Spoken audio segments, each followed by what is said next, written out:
Hey there, welcome back to another video. This time around, it is my review of the 1974 film Death Wish, the original Vigilante.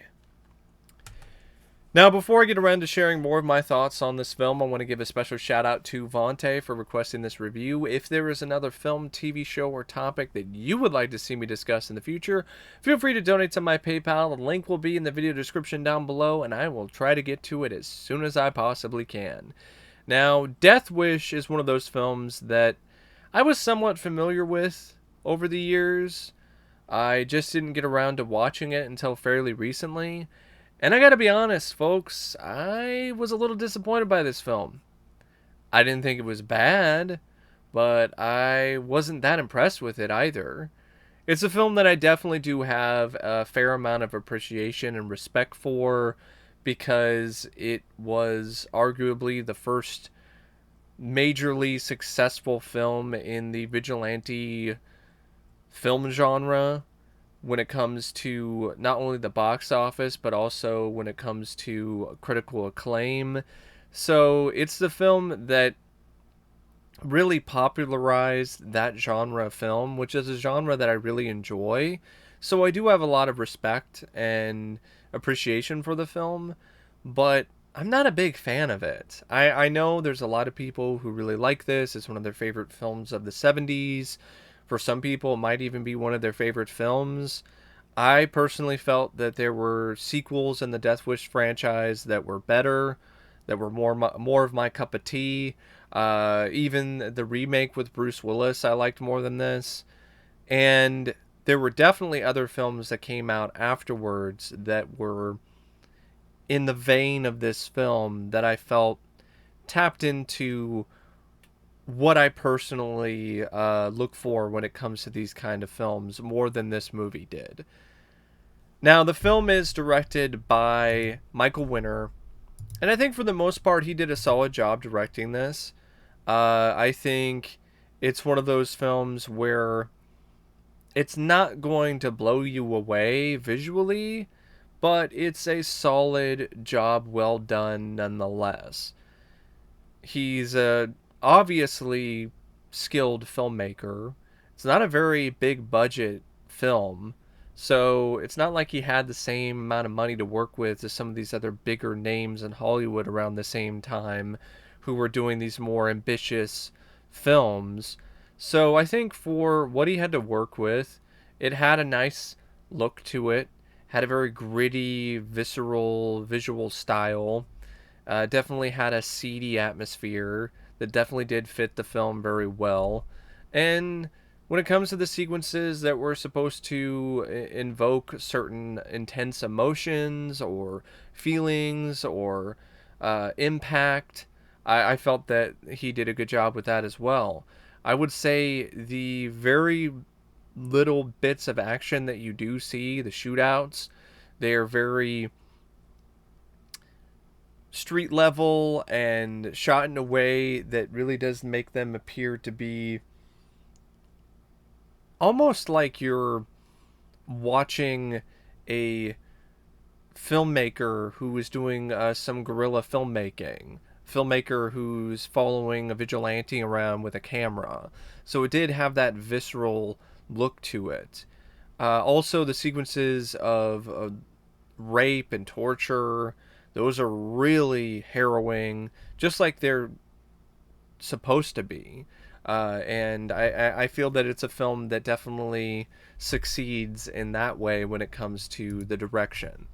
The script by Wendell Mays, though, based on a novel called Death Wish by Brian Garfield, I don't really think that this script is that spectacular or that good. I think this whole more serious, more dramatic take on Paul Kersey or a vigilante was actually done years later in much more satisfying fashion and, in my opinion, just better, period, by James Wan in Death Sentence. I felt that in Death Sentence, you had a film that dealt with the same subject material. It was based upon the same novel, but it actually did have a more consistent tone, and it also felt like it was a better film that showcased the danger and the downside of vigilante justice. It didn't really paint Kevin Bacon's character as some kind of hero for the masses, and it didn't really make it seem like something where you could just get away with it and everything will work out fine. That's not really what happened in Death Sentence, and that's not really what happened in the novel, if I remember correctly. But in the film, they decided to tweak some things and made it so Paul got away with it. He didn't really learn much from his acts of violence and revenge, and it just opened the door up for a sequel. That's really what it did. And in the process, it didn't really do that great of a job showcasing the danger and the problems with vigilantism. It had moments where it seems like it's leaning in that direction, and then by the end of it, it really didn't go there. It didn't really fully take advantage of that. So it felt very wishy-washy. And another aspect of the script I didn't care for is that it's not satisfying. It doesn't lead to a satisfying conclusion. I understand why the decision was made to do that, letting the killers escape and get away with their crimes and having them never really serve justice, because that's a fairly realistic take on things when it comes to this kind of crime. But because of the wishy-washy nature of the film and the tone, it's something that just makes the ending even more disappointing, because it's one of those things where, like, okay, now I don't even get the satisfaction of Kersey getting revenge on the people that killed and raped his wife. Now I don't even get any of that. They got away with it, and he gets away with his crimes. So it's one of those things where no one really is really set up to face justice by the end of the film. Also, I don't really like the whole angle with the investigator, the police officer, the detective who is trying to figure out who the vigilante is and try and stop him. I really felt the whole stuff with Lieutenant. He's not a detective, but he might as well be, because he's doing a lot of detective work. Lieutenant Frank Ochoa, played by Vincent Gardenia. I didn't really care for that angle. I didn't care for that subplot. I didn't care for that character. I thought too much of the film was focused on this guy, and it really dragged. Those scenes really didn't do anything for me. I was not interested in them. They did not captivate me in any way. I thought they were pretty dull. I will say this, though, the writer did a good job fleshing out Paul Kersey as a character. You definitely do sympathize with him, you feel for him, you definitely do root for him in some instances at certain points in the film. The screenwriter did a good job providing a fair amount of layers for his character in terms of character development, showing that he was a former Vietnam vet, or he was in Korea. They showed that he was, I think he was from Korea. He was in the Korean War, so he was a war vet. He had his own issues with his mental health because of that, and some other things, and it showed him as a very grounded individual. Paul Kersey doesn't come across as a larger-than-life action hero in this as he does in the other films in the series. So, in that way, the writers definitely did a good job in terms of really making this character feel real. He felt like a real person, like a real guy that you might run into on the street. Speaking of guys that you would run into on the street.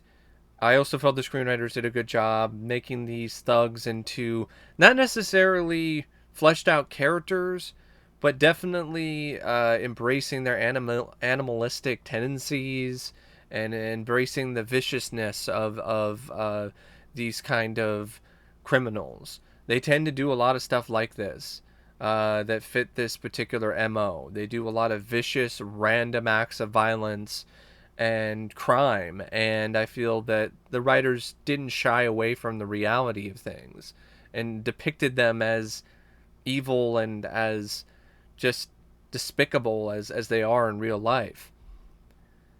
And it did a good job with some aspects of satire or social commentary when it comes to what happens if somebody decides to become a vigilante and takes justice into their own hands, and what are the consequences of that. It leads to copycats. It can lead to other people being put into harm's way, despite the fact that the vigilante is doing what some people might consider to be good uh, when it comes to taking out the trash.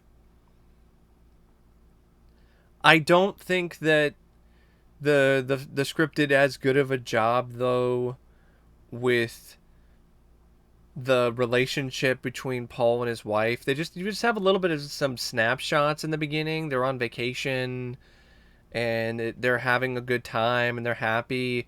But I feel that there honestly could have been a little bit more when it comes to Paul and his wife in terms of maybe a few scenes, maybe show their wedding, maybe show some more sequences that show their relationship and their connection with one another.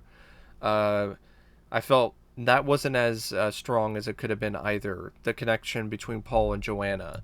So while you do sympathize with him when it comes to his loss, it is one of those things where if that was written in a way where it was more dynamic, it was more detailed, I feel that that would have been an even more devastating sequence to watch when it comes to her uh, death. The film also features a pretty decent cast. I mean, in all honesty, it's Charles Bronson's show. I mean, the cast, yeah, it's decent. I mean, if you take out Charles Bronson, like this cast is nothing really that impressive. But Charles Bronson is the man in this. He's the one that is the main focus of the plot, and he does the best he can to carry the film on his shoulders. And he's really good in this. This is definitely one of his better acting performances. You can tell that he had genuine passion for this role, and he really did care when it comes to delivering the best possible performance. There's a lot of emotional scenes in this where he's got to really break down and bare his soul, and I feel he definitely did pull that off. A lot of the time, Charles Bronson is a guy who plays a lot of these stoic, very serious guys, and it was nice to see some scenes where he actually was vulnerable. He showed frailty, and at the same time, he also was able to pick up a gun and kick some ass, which he was also very capable of here. Hope Lange, in the few scenes she was in as his wife, she did a fine enough job. I'm not going to blame her too much when it comes to the just mediocre characterization of that character. Vincent Gardenia did nothing for me. I know a lot of people like that performance. I didn't care for it. I thought the character was actually a little annoying. It almost seemed like he wanted to start taking over the film and make it his movie. I felt like I was watching an episode of of Kojak or something, where and this guy was like Kojak trying to solve the case of the mysterious vigilante. It didn't help either that he had this whole thing where he had allergies, so he's like sneezing and wiping his nose all the time. I just didn't really care for that character.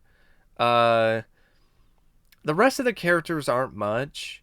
Really, the only people I want to mention are some of the uh, minor roles, because it's some early performances by some fairly well-known character actors. You have Jeff Goldblum in one of his first ever films as one of the thugs, who were titled freaks in the credits. You also have Christopher Guest, who plays a police officer in this, who would go on to do a lot of comedy work and directing in the future. You got Olympia Dukakis, who plays another officer. You've got Saul Rubinek as one of the muggers on the train. John Hirschfeld as the second mugger. This is a guy who would go on and direct films like 15 Minutes, Two of a Kind, 2 Days in the Valley. You got Lawrence Hilton Jacobs, who plays the park mugger, who would go on to do a lot of these PM Entertainment movies, direct-to-video action films. He was also in Roots. You have Al Lewis, who is known as being Grandpa on the Munsters. He plays a security guard in the lobby at one point. Art Evans has an uncredited cameo as a cop at the precinct. So yeah, there's a lot of fairly well-known character actors in this. And it really does make the film an interesting watch, just to see this who's who of stars before they made it big. It is very surreal to see Jeff Goldblum in this kind of role, because it is very different from what he normally is known for doing. In fact, I said it was one of his early roles, but it was actually his film feature debut, was as one of the freaks in this film. The score is by Herbie Hancock, and I thought it was alright. There really wasn't a lot of it that was very memorable. There were a couple moments that I didn't mind, but honestly I would say the score in Death Wish 2 was more iconic. And then you have the other technical aspects of the film that are also serviceable. The cinematography by Arthur J. Ornitz. In particular, I like the shots that are shot at night. I did a good job showing the seedy, foggy New York streets. It almost looked like it was something out of a horror film at times, and I felt that was definitely very effective when it comes to creating a certain atmosphere and a particular mood. And overall, it's a well shot film. I thought Arthur worked well with Michael Winner as well, and it had some nice editing by Bernard Gribble. I really don't have any quibbles when it comes to the editing for this film. And it's 94 minutes, and it goes by at an alright pace.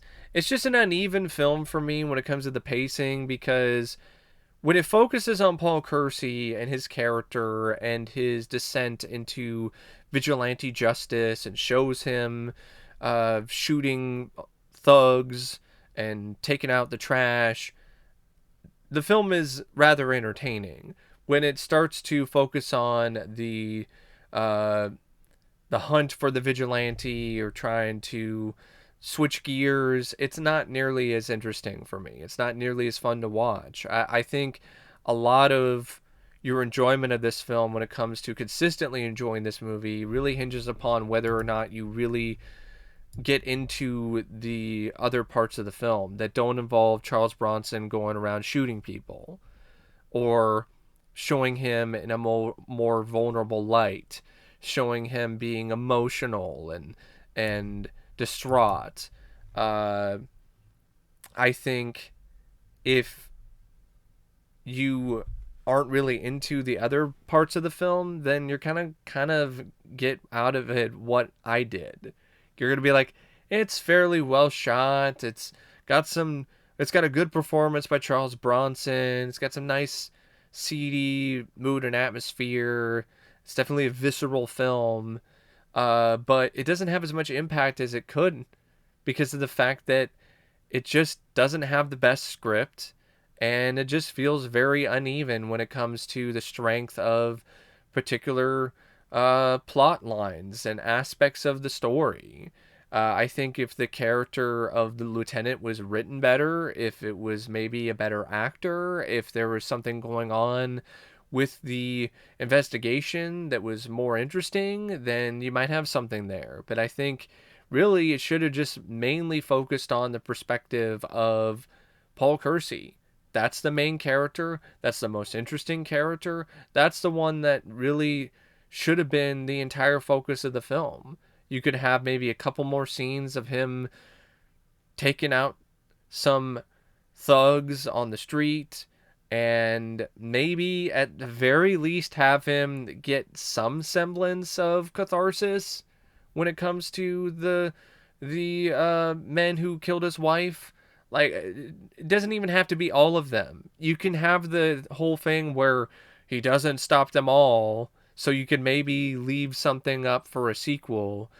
So maybe have him at least take out one of the freaks by the end of the film, but instead he doesn't take out any of them.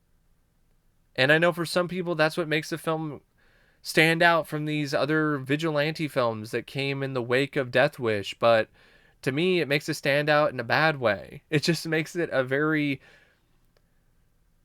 unsatisfying film at the end of the day, a film that I really don't have any desire to watch again anytime soon. Give me Death Wish 2, give me Death Wish 3. Hell, I will take Death Wish 4 The Crackdown over this. But that's just me personally. And as always, thanks for watching, and I'll see you later. See ya.